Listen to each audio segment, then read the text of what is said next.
Chapter 6. The Ghoul in Pajamas. The shock of losing Mad-Eye hung over the house in the days that followed. Harry kept expecting to see him stumping in through the back door like the other Order members who passed in and out to relay news. Harry felt that nothing but action would assuage his feelings of guilt and grief, and that he ought to set out on his mission to find and destroy Horcruxes as soon as possible. Well, you can't do anything about the mouth the word Horcruxes till you're 17. You still got the trace on you, and we can plan here as well as anywhere, can we? Or, he dropped his voice to a whisper, do you reckon you already know where the, you know what's are? No, Harry admitted. I think Hermione's been doing a bit of research, said Ron.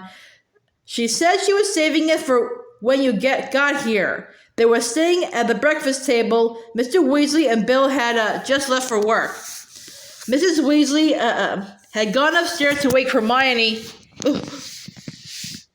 and Ginny, while Fleur had drifted off to take a bath. The trace will break on the 31st, said Harry. That means I only need to stay here 4 days. Then I can... 5 days, Ron corrected him firmly. We've got to stay for the wedding. They'll kill us if we miss it.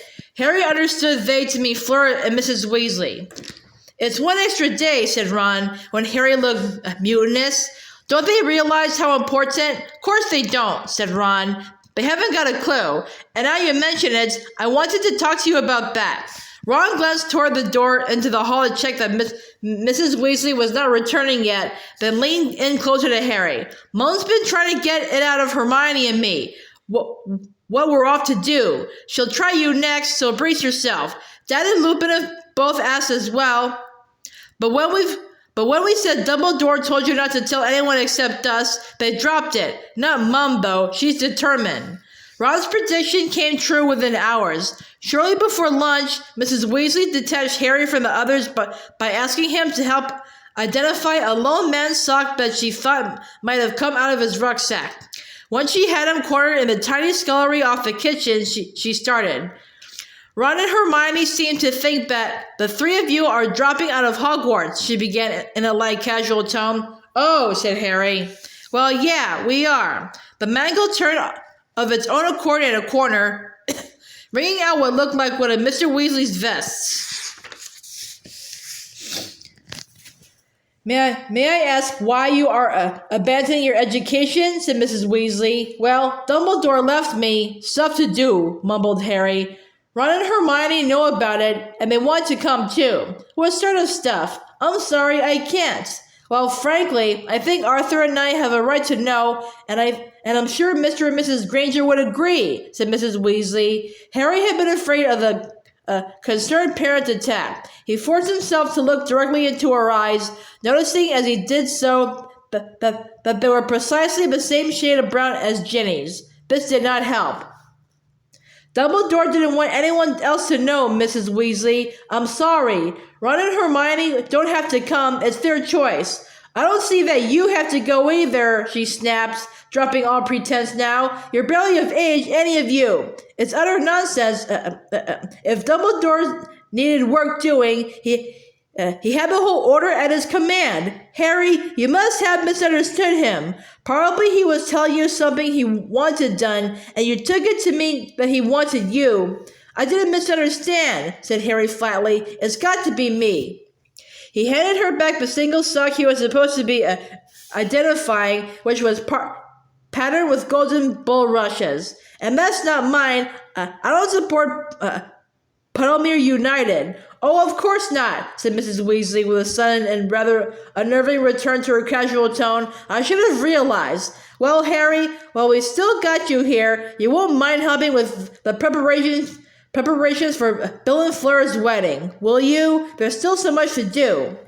No, of course not, said Harry, disconcerted by the sudden change of subject. Sweet of you, she replied, and she smiled as she left the scullery. From that moment on, Mrs. Weasley kept Harry, Ron, and Hermione so busy with preparations for the wedding but they hardly had any time to think. The kindest explanation of this behavior would have been that Mrs. Weasley wanted to distract them all from thoughts of Mad-Eye and the terrors of their recent journey. After 2 days of non-stop cutlery cleaning, of color-matching favors, ribbons, and flowers, of denoming the garden and helping Mrs. Weasley cook vast batches of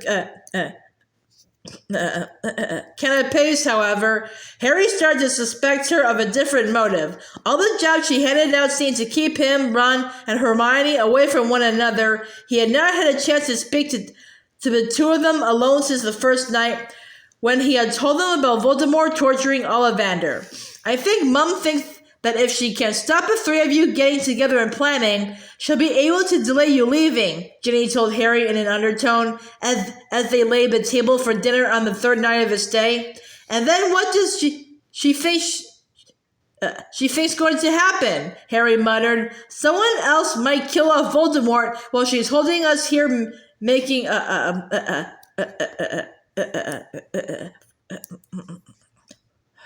full events? He had spoken without thinking and saw Ginny's face whiten. So it's true, she said. That's what you're trying to do? I was joking, said Harry evasively. They stared at each other, and there was something more than shock in Ginny's expression. Suddenly, Harry became aware that this was the first time that he had been alone with her since those stolen hours in secluded corners of the Hogwarts grounds. He was sure she was remembering them too.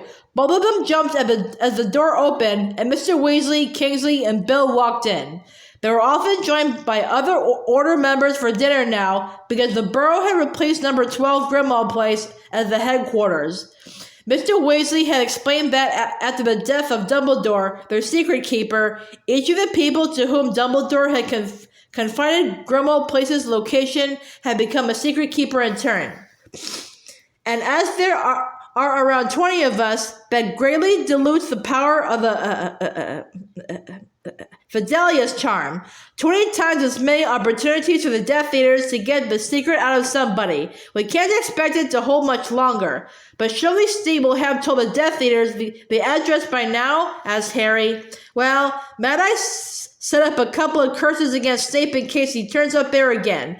We hope they'll be strong enough both to keep him out and to bite his tongue if he tries to talk about the place, but we can't be sure. It would have been insane to keep using the place as headquarters now that its protection has become so shaky.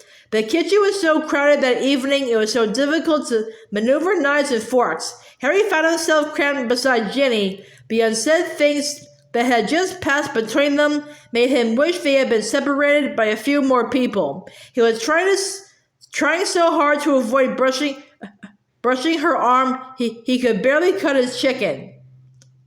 No news about Mad-Eye? Harry asked Bill. Nothing, replied Bill. They had not been able to hold a funeral for Moody because Bill and Lupin had failed to recover his body. It had been difficult to know where he might have fallen, given the darkness and the confusion of the battle. The Daily Prophet hasn't said a word about him dying or about finding the body, Bill went on, but that doesn't mean much. It's keeping a lot quiet these days. And they still haven't called a hearing about all the underage magic I used escaping the Death Eaters? Harry called across the table to Mr. Weasley, who shook his head. Because they know I had no choice or because they don't want me to tell the world Voldemort attacked me. The latter, I think. Scrimgeour doesn't want to admit that you-know-who is as powerful as he is, nor that Azkaban seen a mass breakout. Yeah, why tell the public the truth, said Harry, clutching his knife so tightly that the faint scars on the back of his right hand stood out, white against his skin. I must not tell lies. Isn't anyone at the Ministry prepared to stand up to him? Asked Ron angrily. Of course, Ron, but people are terrified, Mr. Weasley replied. Terrified that they will be next to disappear, their children the next to be attacked. There are nasty rumors going around. I, for one, don't believe the Muggle Studies professor at Hogwarts resigned. She hasn't been seen for weeks now. Meanwhile, Scrimgeour remains shut up in his office all day. I just hope he's working on a plan. There was a pause in which Mrs. Weasley magicked the empty plates onto the work surface and served apple tart.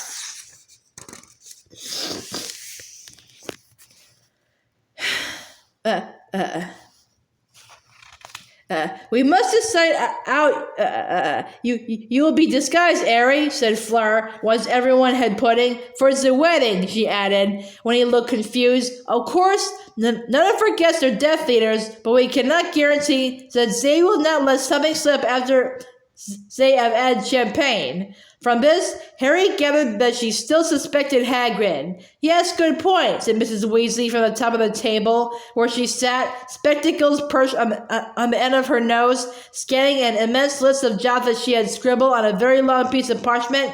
Now, Ron, have you cleaned out your room yet? Why? Exclaimed Ron, slamming his spoon down and glaring at his mother. Why does my room have to be cleaned out? Harry and I are fine with it the way it is. We are holding your brother's wedding here in a few days' time, young man. And are they getting married in my bedroom? Asked Ron furiously. No. So why in the name of Merlin sagging left? Don't touch your mother like that, said Mr. Weasley firmly, and do as you're told. Ron scowled at both his parents, then picked up a spoon and attacked the last few mouthfuls of his apple tart. I can help. Some of it's my mess, Harry told Ron, but Mrs. Weasley cut across him. No, Harry dear, I'd much rather you helped Arthur muck out the chickens, and Hermione, I'd be ever so grateful if you'd change the sheets for Monsieur and Madame Delacour. You know they're arriving at 11 tomorrow morning. But as it turned out, there was very little to do for the chickens. There's no need to mention it to Molly, Mr. Weasley told Harry, blocking his access to the coop. But Ted Tonks sent me most of what was left of Sirius's bike, and I'm hiding. That's to say, keeping it in here. Fantastic stuff. There's an exhaust gasket, as I believe it's called, but most magnificent battery, and it'll be a great opportunity to find out how brakes work. I'm going to try and pull it all back together again when Molly's not, when I've got time. When they returned to the house, Mrs. Weasley was nowhere to be seen, so Harry slipped upstairs to Ron's attic bedroom. I'm doing... Oh, it's you, said Ron in relief as Harry entered the room. Ron lay back down in the bed, which he had evidently just vacated. The room was just as messy as it had been all week. The only change was that Hermione was now sitting in the far corner, her fluffy ginger cat, Crookshanks, at her feet, sorting books, some of which Harry recognized as his own, into two enormous piles. Hi, Harry, she said as he sat down on his camp bed. And how did you manage to get away? Oh, Ron's mom forgot that she asked Ginny and me to change the sheets yesterday, said Hermione. She threw numerology and grammatica onto one pile and the rise and fall of the dark arts onto the other. We were just talking about Mad-Eye, Ron told Harry. I reckon he might have survived, but Bill saw him hit by the killing curse, said Harry. Yeah, but Bill was under attack too, said Ron. How could he be sure what he saw? Even if the killing curse missed, Mad-Eye still fell about 1,000 feet, said Hermione, now weighing Quidditch teams of Britain and Ireland in her hand. He could have used a shield charm. Fleur said his wand was busted out of his hand, said Harry. Well, all right, if you want him to be dead, said Ron grumpily, punching his pillow into a more comfortable shape. Of course we don't want him to be dead, said Hermione, looking shocked. It's dreadful that he's dead, but we're being realistic. For the first time, Harry imagined Mad-Eye's body, broken as Dumbledore's had been, yet with that one eye still whizzing in its socket.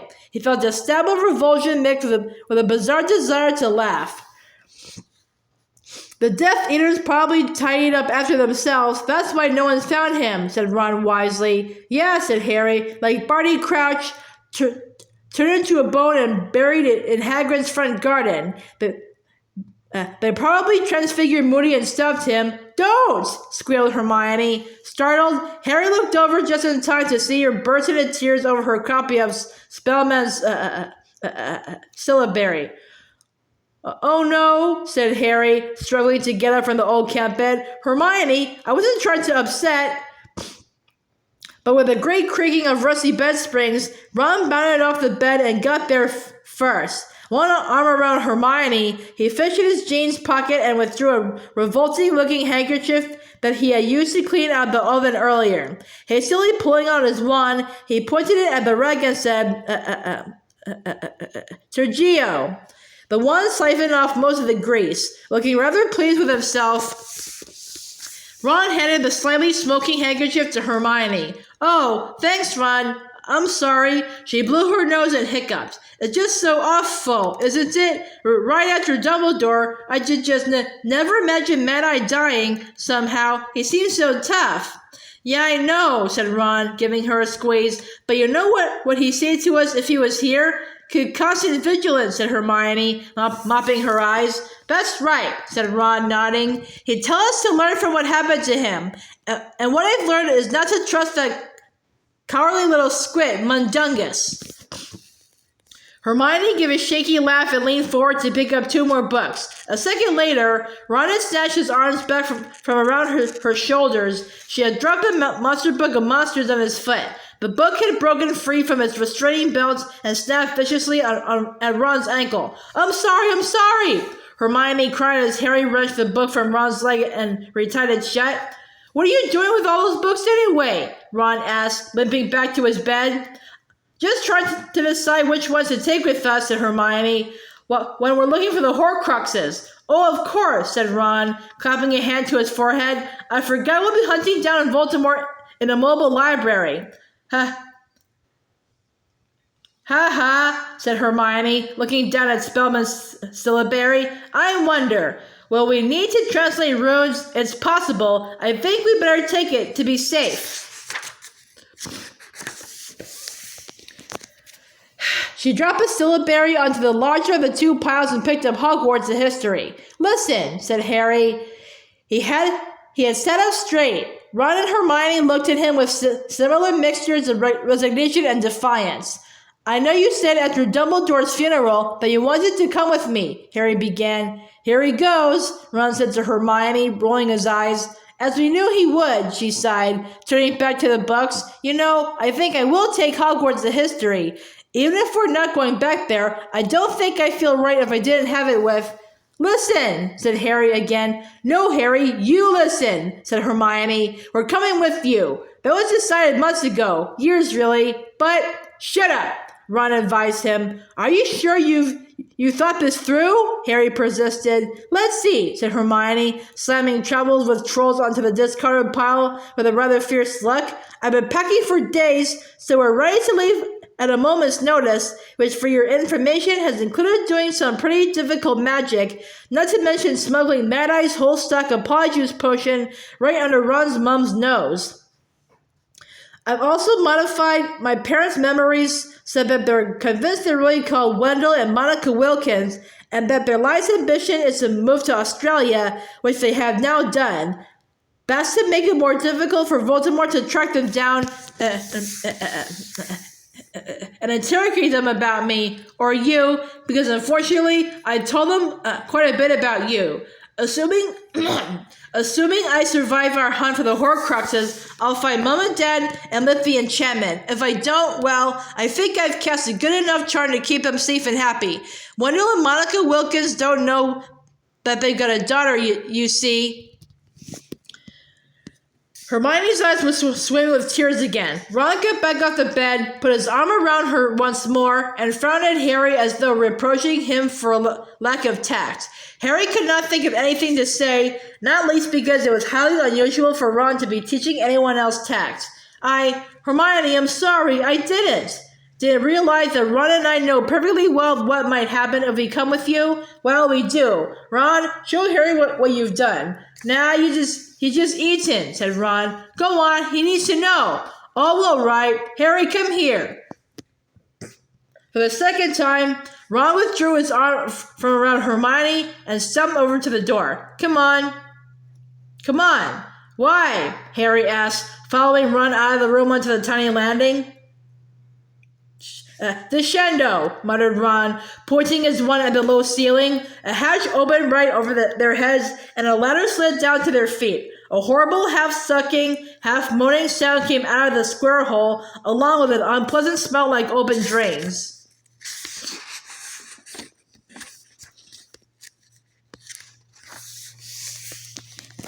That's your ghoul, isn't it? Asked Harry, who had never actually met the creature that sometimes disrupted the nightly silence. Yeah, it is, said Ron, climbing the ladder. Go and have a look at him. Harry followed Ron up the few short steps into the tiny attic space. His head and shoulders were in the room before he caught sight of the creature curled up a few feet from him, fast asleep in the gloom with its large mouth wide open. But it looks... Do ghouls normally wear pajamas? No, said Ron, nor have they usually got red hair or that number of pustules. Harry contemplated the thing, slightly revolted. It was human in shape and size, and was wearing what, now that Harry's eyes became used to the darkness, was clearly an old pair of Ron's pajamas. He was also sure that ghouls were generally rather slimy and bald, rather than distinctly hairy and covered in angry purple blisters. He's me, see? Said Ron. No, said Harry, I don't. I'll explain it back in my room. The smell's getting to me, said Ron. They climbed back down the ladder, which Ron returned to the ceiling and rejoined Hermione, who was still sorting books. Once we've left, the ghoul's going to come and live down here in my room, said Ron. I think he's really looking forward to it. Well, it's hard to tell, because all he can do is moan and drool, but he nods a lot when you mention it. Anyway, he's going to be me with, Spattergroit. Good, eh? Harry merely looked his confusion. It is, said Ron, clearly frustrated that Harry had not grasped the brilliance of the plan. Look, when we three don't turn up at Hogwarts again, everyone's going to think Hermione and I must be with you, right? Which means the Death Eaters will go straight for our family to see if they got information on where you are. But hopefully, it'll look like... I've gone away with Mom and Dad. A lot of Muggleborns are talking about going into hiding at the moment, said Hermione. We can't hide my whole family. It'll look too fishy and they can't all leave their jobs, said Ron. So we're going to put up a story that I'm seriously ill with Spattergroit, which is why I can't go back to school. If anyone comes calling to investigate, Mom and Dad can show them the ghoul in my bed, covered in pustules. Spattergroit's really contagious, so they're not going to want to go near him. It won't matter that he can't say anything either, because apparently you can't once the fungus has spread to your uvula. And your mom and dad are in on this plan? Asked Harry. Dad is. He helped Fred and George transform the ghoul. Mom, well, you see what she's like. She won't accept we're going till we've gone.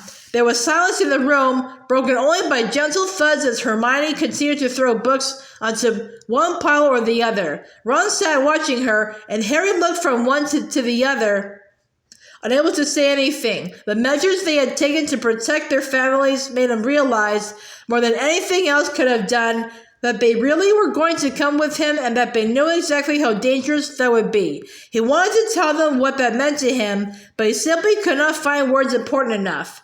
Through the silence came the muffled sounds of Mrs. Weasley shouting from 4 floors below.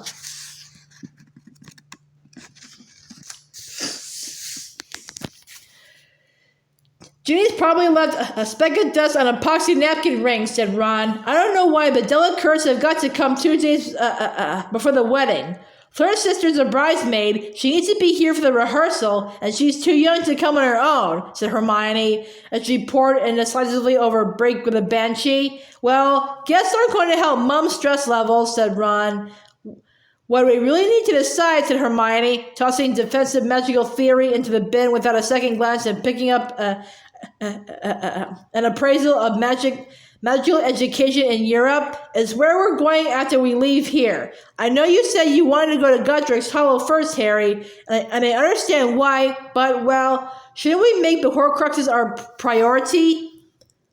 If we knew where any of the Horcruxes were, I'd agree with you, said Harry, who did not believe that Hermione really understood his desire to return to Godric's Hollow. His parents' graves were only part of the attraction. He had a strong, though inexplicable, feeling that the place held answers for him. Perhaps it was simply because it was there that he had survived Voldemort's killing curse. Now that he was facing the challenge of repeating the fates, Harry was drawn to the place where it had happened, wanting to understand. Don't you think there's a possibility that Voldemort's keeping a watch on Godric's Hollow? Hermione asked. He might expect you to go back and visit your parents' graves once you're free to go wherever you like. This had not occurred to Harry. While he struggled to find a counter-argument, Ron spoke up, evidently following his own train of thought. This R.A.B. person, he said. You know, the one who stole the real locket? Hermione nodded. He said in his note he was going to destroy it, didn't he? Harry dragged his rucksack toward him and pulled out the fake Horcrux in which R.A.B.'s note was still folded. I have stolen the real Horcrux and intend to destroy it as soon as I can, Harry read out. Well, what if you did finish it off, said Ron. Or she, interposed Hermione. Whichever, said Ron. It'd be one less for us to do. Yes, but we're still going to have to try and trace the real locket, aren't we? Said Hermione, to find out whether or not it's destroyed. And once we get hold of it, how do you destroy a Horcrux? Asked Ron. Well, said Hermione, I've been researching that. How? Asked Harry. I didn't think there were any books on Horcruxes in the library. There weren't, said Hermione, who had turned pink. Dumbledore removed them all, but he didn't destroy them. Ron sat up straight, wide-eyed. How in the name of Merlin's pets have you managed to get your hands on those Horcrux books? It wasn't stealing, said Hermione, looking from Harry to Ron with a kind of desperation. They were still library books, even if Dumbledore had taken them off the shelves. Anyway, if he really didn't want anyone to get at them, I'm sure he wouldn't have made it much harder to.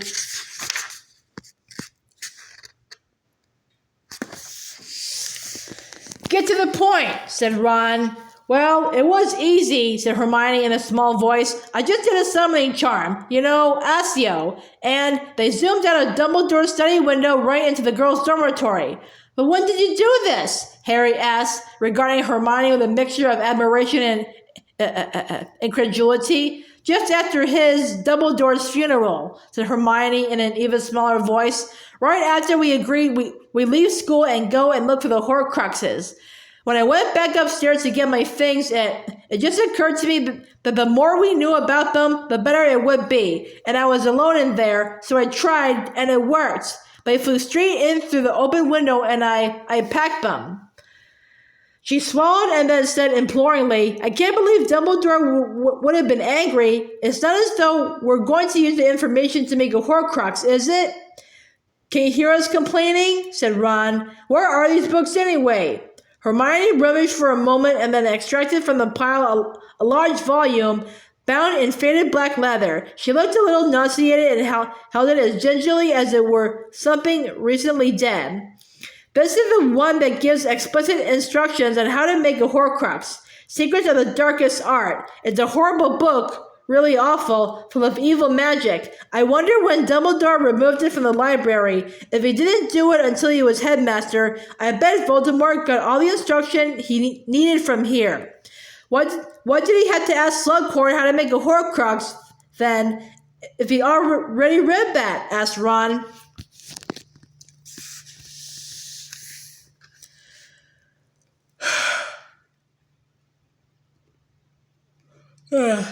He only approached Slughorn to find out what would happen if you split your soul into seven, said Harry. Dumbledore was sure Riddle already knew how to make a Horcrux by the time he asked Slughorn about them. I think you're right, Hermione. That could easily have been where he got the information. And the more I've read about them, said Hermione, the more horrible they seem, and the less I can believe that he actually made six.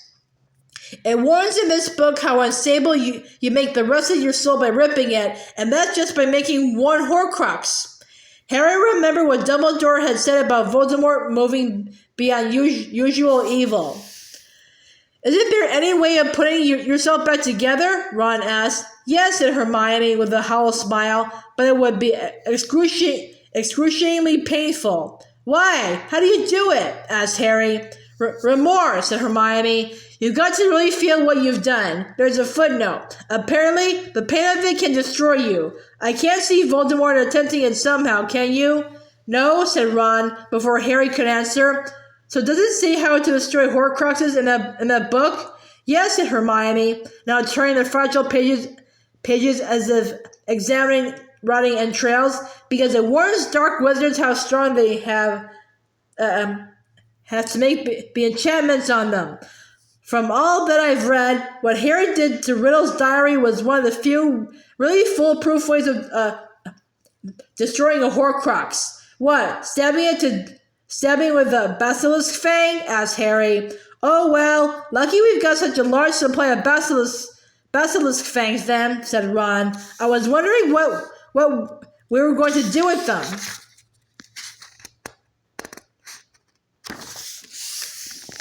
It doesn't have to be a basilisk fang, said Hermione patiently. It has to be something so destructive that the Horcrux can't repair itself. Basilisk venom only has one antidote, and it's incredibly rare. Phoenix tears, said Harry, nodding. Exactly, said Hermione. Our problem is that there are very few substances as destructive as basilisk venom, and they're all dangerous to carry around with you. That's a problem we're going to have to solve, though, because ripping, smashing, or crushing a Horcrux won't do the trick. You got to put it beyond magical repair. But even if we wreck the thing it lives in, said Ron, why can't a bit of soul in it just go and live in something else? Because a Horcrux is the complex opposite of a human being. Seeing that Harry and Ron looked thoroughly confused, Hermione hurried on. Look, if I picked up a sword right now, Ron, and ran you through with it, I wouldn't damage your soul at all. Which would be a real comfort to me, I'm sure, said Ron. Harry laughed. It should be, actually, but my point is that whatever happens to your body, your soul will survive untouched, said Hermione. But it's the other way around with the Horcrux. The fragmented soul inside it depends on its container, its enchanted body for survival. It can't exist without it. That diary sort of died when I stabbed it, said Harry, remembering ink pouring like blood from the punctured pages, and the streams of a piece of Voldemort's soul as it vanished. And once the diary was properly destroyed, the bit of soul trapped in it could no longer exist. Jane tried to get rid of the diary before you did, flushing it away, but obviously it came back good as new. Hang on, said Ron, frowning. The bit of soul in the diary was possessing Ginny, wasn't it? How did that work then? While the magical container is still intact, the bit of soul inside it can flit in and out of someone if they get too close to the object. I don't mean holding it for too long. It has nothing to do with touching it, she added before Ron could speak. I mean close emotionally. Ginny poured her heart out into that diary. She made herself incredibly vulnerable. You're in trouble if you get too fond of or dependent on the Horcrux. I wonder how Dumbledore destroyed the ring, said Harry. Why didn't I ask him? I never really... His voice tailed away. He was thinking of all the things he should have asked Dumbledore, and of how, since the headmaster had died, it seemed to Harry that he had wasted so many opportunities when Dumbledore had been alive to find out more, to find out everything. The silence was shattered as the bedroom door flew open with a wall-shaking crash. Hermione shrieked and dropped secrets in the darkest dark. Crookshanks streaked under the bed, hissing indignantly. Ron jumped off the bed, skidded on a discarded chocolate frog wrapper, and smacked his head on the opposite wall, and Harry instinctively dived for his wand before realizing that he was looking up at Mrs. Weasley, whose hair was disheveled and whose face was contorted with rage. I'm so sorry to break up this cozy little gathering, she said, her voice trembling. I'm sure you all need your rest, but there are...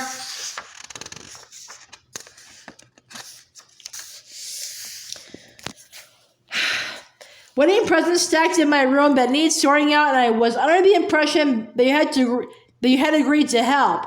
Oh yes, said Hermione, looking terrified as she leapt to her feet, sending books flying in every direction. We will. We're sorry.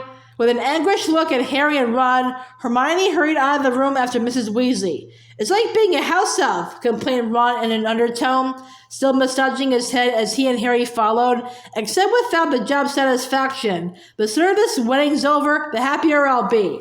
Yeah, said Harry. Then we'll have nothing to do except find Horcruxes. It'll be like a holiday, won't it? Ron started to laugh, but beside the enormous pile of wedding presents waiting for them in Mrs. Weasley's room, stopped quite abruptly. The Delacours arrived the following morning at 11 o'clock. Harry, Ron, Hermione, and Ginny were feeling quite resentful towards Fleur's family by this time, and it was with ill grace that Ron stumped back upstairs to put on matching socks, and Harry attempted to flatten his hair. Once they had all been deemed smart enough, they trooped out into the sunny backyard to await the visitors.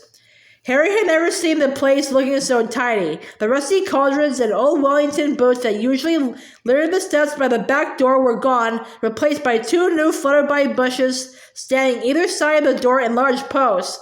Though there was no breeze, the leaves waved lazily, giving an attractive rippling effect.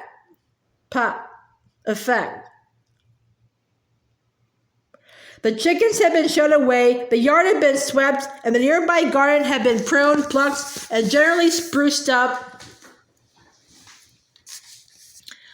Although Harry, who liked it in its overgrown state, thought it looked rather forlorn without its usual contingent of capering gnomes.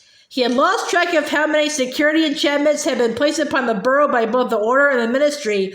All he knew was that it was no longer possible for anybody to travel by magic directly into the place. Mr. Weasley had therefore gone to the Delacours on top of a nearby hill, where they were to arrive by Portkey. The first sound of their approach was an unusually high-pitched laugh, which turned out to be coming from Mr. Weasley, who appeared at the gate moments later, laden with luggage and leading a beautiful blonde woman in long leaf green robes, who could only be Fleur's mother. "Maman!" cried Fleur, rushing forward to embrace her. "Papa!" Monsieur Delacour was nowhere near as attractive as his wife. He was a head shorter and extremely plump, with a little pointed black beard. However, he looked good-natured. Bouncing toward Mrs. Weasley on high-heeled boots, he kissed her twice on each cheek, leaving her flustered. You have been too much trouble," he said in a deep voice. "Fleur tells us you have been working very hard." "Oh, it's been nothing, trilled Mrs. Weasley. "No trouble at all." Ron relieved his feelings by aiming a kick at the gnome who was peering out from behind one of the new flutterby bushes. "Dear lady," said Monsieur Delacour, still holding Mrs. Weasley's hand beneath his own 2 plump ones and beaming, "we are most honored at the approaching union of our 2 families. Let me present my wife, Apolline." Madame Delacour glided forward and stopped to kiss Mrs. Weasley too. "Enchanté," she said. "Your husband has been telling us such amusing stories." Mr. Weasley gave a maniacal laugh. Mrs. Weasley threw him a look, upon which he became immediately silent and assumed an expression appropriate to the sickbed of a close friend.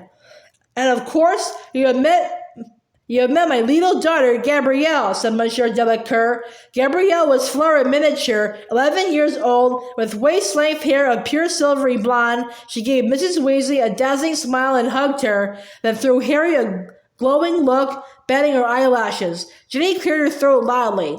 "Well, come in, do," said Mrs. Weasley brightly, as she ushered the Delacours into the house, with many no pleases and after yous and not at alls. The Delacours, it soon transpired, were helpful, pleasant guests. They were pleased with everything and keen to assist with the preparations for the wedding. Monsieur Delacour pronounced everything from the steaming plan to the bridesmaid shoes charmant. Madame Delacour was most accomplished at household spells and had the oven properly cleaned in a trice. Gabrielle followed her elder sister around, trying to assist in any way she could and jabbering away in rapid French. On the downside, the borough was not built to accommodate so many people. Mr. and Mrs. Weasley were now sleeping in the sitting room, having shouted down Monsieur and Madame Delacour's protests and insisted that they take their bedroom. Gabrielle was sleeping with Fleur in Percy's old room, and Bill would be sharing with Charlie, his best man. Once Charlie arrived from Romania, opportunities to make plans together became virtually non-existent, and it was in desperation that Harry, Ron, and Hermione took to volunteering to feed the chickens just to escape the overcrowded house. But you still won't leave us alone, snarled Ron, as their second attempt at a meeting in the yard was foiled by the appearance of Mrs. Weasley carrying a large basket of laundry in her arms. Oh good, you fed the chickens, she called as she approached them. We better shove them away again before the men arrive tomorrow to put up a tent for the wedding, she explained, pausing to lean against the henhouse. She looked exhausted. Lemons, magical marquees. They're very good. Bill's is scoring them. You better stay inside while they're here, Harry. I must say it does complicate organizing a wedding, having all these security spells around the place. I'm sorry, said Harry humbly. Oh, don't be silly, dear, said Mrs. Weasley at once. I didn't mean, well, your safety's much more important. Actually, I've been wanting to ask you how you want to celebrate your birthday, Harry. 17, after all. It's an important day. I don't want to fuss, said Harry quickly, envisaging the additional strain this would put on them all. Really, Mrs. Weasley, just a normal dinner would be fine. It's the day before the wedding. Oh, well, if you're sure, dear, I'll invite Remus and Tonks, shall I? And how about Hagrid? That'd be great, said Harry, but please don't go to loads of trouble. Not at all, not at all. It's no trouble. She looked at him, a long searching look, then smiled a little sadly, straightened up, and walked away. Harry watched as she waved her wand near the washing line, and the dead clothes rose into the air to hang themselves up, and suddenly he felt a great wave of remorse for the inconvenience and the pain he was giving her.